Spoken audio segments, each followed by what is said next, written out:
नमस्कार, कर्जत अपडेटमध्ये आपलं स्वागत आहे। गेल्या महिनाभरापासून आपण पाहिलं असेल तर कर्जतमध्ये राजकीय रंगभूमीचं वातावरण तापलेलं होतं। आता निवडणुका संपलेल्या आहेत, राजकीय रंगभूमीचं वातावरण जे आहे ते आता संपलेलं आहे। अशातच आता आपले कर्जतमधील दिग्दर्शक अभिनेते प्रदीपजी गोगटे आपल्यासोबत आहेत। ते आपल्यासोबत एक नाटक घेऊन येत आहे, सौजन्याची ऐशी तैशी।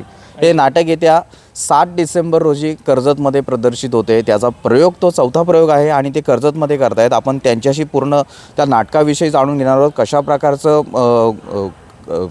कर्जतमधल्या ज्या रसिकांना या नाटकाची मेजवानी मिळणार आहे आणि या नाटकामध्ये नक्की काय काय असणार आहे। प्रदीपजी, खूप खूप स्वागत आहे तुमचं कर्जत अपडेटमध्ये। कशा प्रकारे नाटक आहे, काय रसिकांना त्यामधून मेजवानी मिळणार आहे? खरं सांगायचं तर हे नाटक जे आहे हे अजरामर कलाकृती आहे। वसंत सबनीसांनी 1974 साली हे लिहिलेलं आहे आणि 74 साली रंगभूमीवर आलेलं नाटक आहे। आणि पुन्हा एकदा आपण तोच काळ आणि तीच चाळ ही टॅगलाईन घेऊन तो जो काळ होता तो पुन्हा एकदा नव्याने आपण रसिकांना त्याचं भरपूर मनोरंजन या नाटकातून देणार आहोत।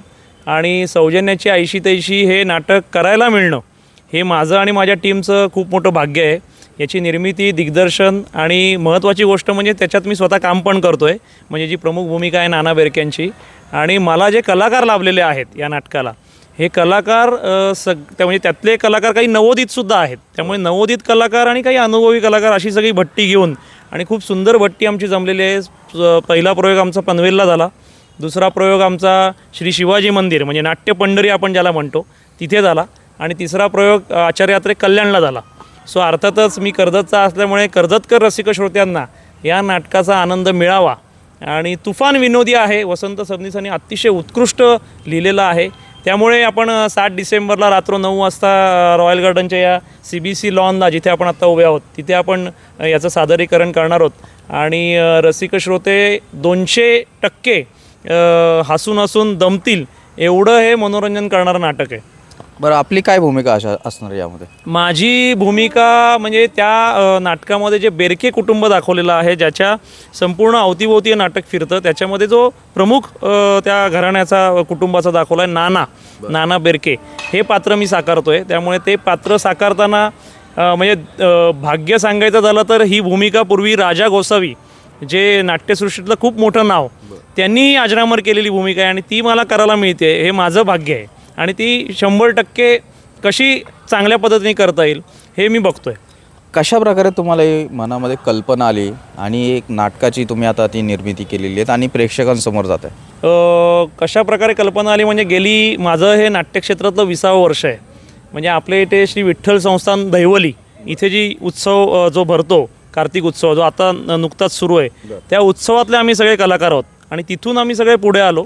आणि त्या काळामध्ये 2006 साली हे मी नाटक ऑलरेडी केलेलं होतं। तेव्हापासून एक स्वप्न होतं की व्यावसायिक रंगभूमीवर कधीतरी आपण पदार्पण करायचं, पण डेस्टिनी अशी निर्माण झाली की आज मी माझंच हे नाटक घेऊन आलो, माझीच निर्मिती आहे आणि सौजन्याची ऐशी तैशीच मला करायचं होतं। कारण या नाटकामध्ये सगळ्या कलाकारांना व्हावे, फक्त एक लीड आर्टिस्ट म्हणून मीच दिसणार असं नाही आहे, तर प्रत्येक पात्र हे त्याची भूमिका खूप चांगल्या पद्धतीने साकारू शकतं आणि प्रत्येक पात्र हे दिसणार आहे।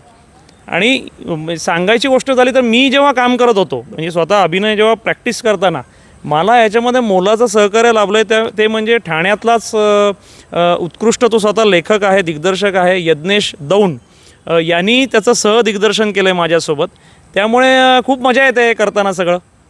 आता मागे पाहाल तर याच ठिकाणी नाटक तुमचं होणार आहे आणि आता थोडेच दिवस बाकी आहेत। कशा प्रकारे तुमचं तयारीचं नियोजन झालेलं आहे? आणि आउटडोअरमध्ये म्हणजे बाहेर नाटक पाहिलं तर एक कल्पना म्हणजे संकल्पना असं की एक आता सभागृहामध्ये की होत असतं, पण तुम्ही बाहेर करताय, मग कशा प्रकारे तयारी तुम्ही केली? आपल्या इथे कर्जतमध्ये CBC लॉन रॉयल गार्डन हे एकमेव असं ठिकाणी जिथे आपण नाटक करू शकतो। आणि हे बंदिस्त थोडंफार तुम्ही बघितलं तर बाजूनी बंदिस्त आहे, स्टेज प्रॉपर आहे, त्याच्या रूम्स आहेत।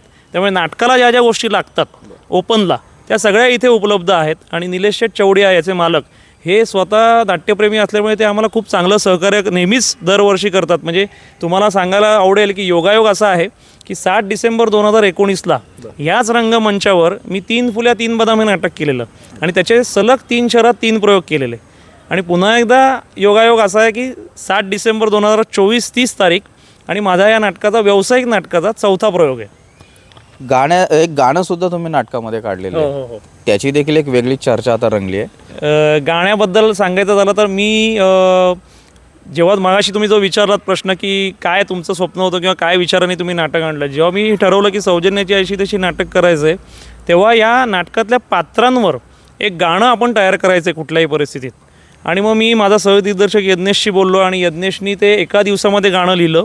मंदार पाटीलनी त्याला म्युझिक दिलेलं आहे. आणि तुम्हाला सगळ्यांना या माध्यमातून सांगायला आवडेल, जशी तुम्ही चर्चा म्हणताय, तर डॉल्बीवाल्या डीजेला फेम नागेश मोरवेकर यांनी हे गाणं ऐकलेलं आहे. त्यामुळे आता लवकरच त्या नाटकाच्या माध्यमातून तुम्हाला सगळ्यांना ते बघायला मिळेल. तो आम्ही एक परफॉर्मन्स त्याच्यावर बसवलेला आहे, तो नाटकाच्या शेवटी येतो. त्यामुळे आमचं भाग्य आहे की इतकी चांगली टीम आम्हाला लाभले. आणि कर्जतमध्ये विचाराल तर कर्जतमध्ये माझ्यासोबत विकास बापू चित्ते, म्हणजे त्याला बापू चित्ते म्हणतात, ते निर्मिती व्यवस्थापक आहेत या संपूर्ण प्रक्रियेमध्ये. आणि गंधार दाते ही सगळी यंग जनरेशन, म्हणजे आमच्या तिकीट नंबर पण याचा तिकिटावर आहे. त्या दिवशी जी नियोजन टीम आहे त्या टीममध्ये पण गंधार आहे, त्याचे काही मित्र सगळे या कलाक्षेत्राला आवडीचे असणारे सगळे मित्र. त्यामुळे सगळी यंग जनरेशन माझ्यासोबत आहे. त्यामुळे धमाल आम्ही सगळे करणार आहोत. नक्कीच गाण्याचं देखील तुम्ही जे डॉल्बीवाल्या डीजेचं गाणं जसं सोशल मीडियामध्ये क्रेज निर्माण झाली, तसंच तुमच्या गाण्याची देखील एक नक्कीच वेगळी चर्चा असणार आहे. 100%. आता दिवस कमी राहिलेली आहे, तयारीच्या आता तुम्ही सुरुवात केलेली आहे. कशा प्रकारे आता कर्जतकरांना तुम्ही काय आवाहन कराल? कर्जतकरांना एवढंच आवाहन करेन की एकतर कर्जतमध्ये एंटरटेनमेंट फार कमी राहिलेली आहे. आणि या निवडणुकीच्या रणधुमाळीनंतर मगाशी जशी तुम्ही सुरुवात केलीत, हास्याची रणधुमाळी ही बघायला कर्जतकर रसिक श्रोत्यांनी नक्की यावं. 7 डिसेंबरला आमचं तिकीटही रेडी आहे. हे तिकीट छापून आपलं रेडी झालेलं आहे. आणि आज आपण ज्या दिवशी शूट करतोय, आपण तिकिटांचा आकडा 100 पार केलेला आहे. त्यामुळे मी कर्जतच्या सगळ्या रसिकांना आवाहन करेन की तुम्ही जास्तीत जास्त संख्येने या. आणि आमचं हे म्हणजे कर्जत तालुक्यातून व्यावसायिक रंगभूमीवर पदार्पण करणारा मी एकमेव आहे आणि या भूमीतून पुढे गेलो आहे. त्यामुळे या कलाकाराचं व्यावसायिक नाटक पहिला प्रयोग कर्जतचा आणि लाईनीमधला 4था प्रयोग हा बघायला कर्जतकर रसिक श्रोते येतील याची खात्री आहे. सो सगळ्यांनी या, कारण आपल्याला हा प्रयोग हाऊसफुल करायचा आहे. आता संपर्क कसा करायचा, तिकीट बुकिंग कशी करायची ते जरा प्रेक्षकांना माहिती द्या. तिकीट बुकिंगसाठी 3 नंबर आपण दिलेले आहेत. त्याच्यामध्ये माझा स्वतःचा नंबर आहे जो 8087437309 स्वतःचा. नंतर गंधारचा एक नंबर आहे. गंधार तुझा एक नंबर सांग बरं. माझा नंबर आहे 9921583078. आणि एक नंबर आहे बापू चित्त्यांचा जो 9270130575. असे तिघांचे नंबर आहेत. आम्हाला तिघांपैकी कोणालाही रसिक श्रोते संपर्क करू शकतात.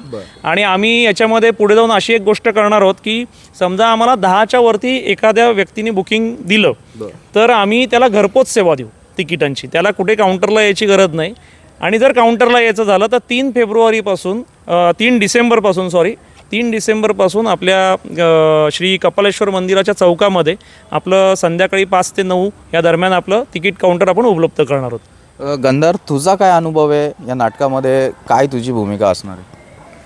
नाही, मी यामध्ये म्हणजे तिकीट विक्रीसाठी माझं नियोजन आहे. आणि बॅक स्टेजला बॅक स्टेजला मी आहे. आणि हे नाटक मी आत्ता कल्याणला जाऊन सभागृहामध्ये मी आनंद घेतला. माझ्या मित्रांसह मी हे नाटक पाहायला गेलो होतो. नवीन जनरेशनला सुद्धा आवडणारं नाटक आहे. खूप मजा येते, खूप हसायला येतं. पूर्ण नाटक एन्जॉयबल आहे आणि सगळ्यांनी यावं आणि नाटकाचा आनंद घ्यावा. बरं, आता डिजिटल युग आहे बघा डॉक्टर सर. आता खरं तर नाटक वगैरे पाहणं खूप म्हणजे कठीण गोष्ट झाली आहे. यामध्ये सुद्धा आपण हा प्रयोग करताय. तर असं काय कठीण वाटतंय तुम्हाला की प्रेक्षक वर्गांपर्यंत जास्तीत जास्त पोहोचलं पाहिजे आणि अवेअरनेस जो आहे नाटकाचा आता व्हायला हवा आहे. आणि तुम्ही सुद्धा ही जी आता घेताय म्हणजे शिवधनुष्य हातामध्ये घेतलेले आहे. नक्कीच तुम्हाला यश मिळेल यामध्ये. नाही, मी तुम्हाला म्हणजे सगळ्या रसिकांना सांगायला आवडेल की ज्यांच्यासोबत मी आत्ता उभा आहे, म्हणजे ते म्हणतायत ना की कसं आम्ही पोहोचू, तर आपल्या कर्जतचे आम्ही धडाडीचे पत्रकार म्हणतो यांना, कर्जत अपडेट, जे आमच्यासोबत ऑलरेडी आहेत आणि त्यांच्या माध्यमातून तर आपण पोचणार आहोत. प्रभाकर गंगावणे जे रायगडचं वादळ यांच्यासोबत पण आपण टायअप केलेला आहे आणि ऑलरेडी सोशल प्लॅटफॉर्मवरनं आपण प्रमोट करतोच आहोत. पण दुसरी एक महत्त्वाची गोष्ट की परवापासून आपली ऑटो अनाऊन्समेंट पण सुरू होणार आहे. त्यामुळे जे ज्येष्ठ नागरिक आहेत ज्यांच्याकडे व्हॉट्सॲप नाही आहे किंवा असे काही व्यक्ती आहेत ज्यांच्यापर्यंत ही गोष्ट पोहोचत नाही, तर आम्ही रिक्षेच्या माध्यमातून, अनाऊन्समेंटच्या माध्यमातून ती जास्तीत जास्त लोकांपर्यंत पोहोचवण्याचा प्रयत्न करणार आहोत. आणि नाटक हे लाईव्ह रिस्पॉन्स देणारी गोष्ट आहे. म्हणजे पिक्चरमध्ये तुम्हाला रिटेक असतो शूटिंगच्या वेळेस, पण आता या रंगमंचावर जेव्हा प्रेक्षक बघायला येतील तेव्हा त्यांना लाईव्ह एक कथानक बघायला मिळणार नो रिटेक. आणि नो रिटेक. त्यामुळे ॲज अन आर्टिस्ट म्हणून मला विचाराल तर मला जी लाफ्टर्स किंवा मला प्रतिक्रिया लगेच समोर नाही येते. त्यामुळे माझ्यासारख्या आणि माझ्यासारख्या सोबत असणाऱ्या सगळ्या कलाकारांना त्याची मजा जास्ती आहे. निश्चितच. तर हे होते प्रदीप गोगटे. 7 डिसेंबर रोजी सौजन्याची ऐशी तैशी हे जे नाटक ते या ठिकाणी घेऊन येत आहेत. कर्जतमधील तमाम रसिक प्रेक्षकांना मी कर्जत अपडेटच्या माध्यमातून विनंती करेल की आपण या नाटकाला यावे. प्रदीपजी गोगटे यांचा जो प्रयोग आहे त्याला भरभरून प्रतिसाद द्यावा आणि आता जी लोप पावत चाललेली आहे जी कलाकृती आहे त्याला कुठेतरी तुम्ही वाव द्यावा, हीच मी या ठिकाणी तुम्हाला विनंती करेल. प्रदीपजी, तुम्हाला खूप खूप शुभेच्छा आणि तुमच्या नाटकाला खूप खूप यश मिळो. Thank you Karjat update. आणि रोशनजी, थँक्यू सो मच. तुम्ही नेहमीच आमच्यासारख्या कलाकारांसोबत नेहमीच असता, त्यामुळे हीच खरी आमची ताकद आहे. आणि अर्थातच कर्जतकर रसिक श्रोते याला भरभरून प्रतिसाद देतील याची 100% खात्री आहे. थँक्यू. धन्यवाद. थँक्यू. आपल्या परिसरातील ताज्या बातम्या आणि घडामोडी सर्वात अगोदर पाहण्यासाठी कर्जत अपडेटला सबस्क्राईब करायला विसरू नका.